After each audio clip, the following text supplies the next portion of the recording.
Kannada movie ಅದೆಷ್ಟು underrated ಅಂತಂದ್ರೆ ಬಹಳಷ್ಟು ಜನ ಕನ್ನಡಿಗರಿಗೆ ಗೊತ್ತಿಲ್ಲ ಹಿಂಗಿದ್ದೊಂದು ಮೂವಿ ಇದೆ ಅಂತ. And according to me this is one of the well scripted and well acted psychological thrillers I have ever watched. ಶಾಪ. ಚೈಲ್ಡ್ಹುಡ್ ಟ್ರಾಮಾ ಅನ್ನೋದು ಒಬ್ಬ ವ್ಯಕ್ತಿಯ ಜೀವನವನ್ನು ಅದೆಷ್ಟು ಇಂಪ್ಯಾಕ್ಟ್ ಮಾಡುತ್ತೆ ಅಥವಾ ಅಫೆಕ್ಟ್ ಮಾಡುತ್ತೆ ಅನ್ನೋದನ್ನ ಈ ಒಂದು cinema for ahead of it's time ಒಂದು ಮೂವಿಯ ರೂಪದಲ್ಲಿ ನಮ್ಮ ಮುಂದೆ ತೆರೆದಿಡುತ್ತೆ.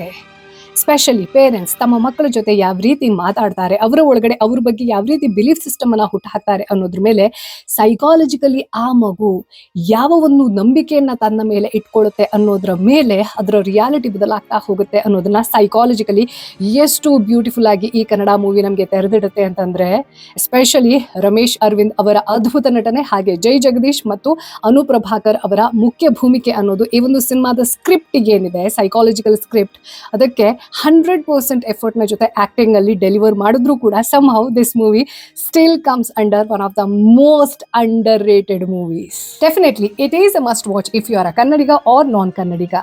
ಕನ್ನಡ ಇಂಡಸ್ಟ್ರಿಯನ್ನ ಸ್ಯಾಂಡಲ್ವುಡ್ ಅಂತ ಕರೆಯೋದಕ್ಕೆ ಒಂದು ಕಾರಣ ಇತ್ತು. ಅದರಲ್ಲಿ ಸ್ಕ್ರಿಪ್ಟ್ ಇವಾಗ ಯಾವ ರೀತಿ ಬದಲಾವಣೆ ಆಗಿದೆ, ಯಾವ ರೀತಿ ನಾವು ನೋಡೋಕೆ ಇಷ್ಟಪಡ್ತೀವಿ ಅನ್ನೋದನ್ನ ಹೇಳಬೇಕು ಅಂತಂದ್ರೆ ಈ ತರ ಅಂಡರ್ ರೇಟೆಡ್ ಮೂವೀಸ್ ಅನ್ನೋದೇನಿದೆ, we have to highlight them.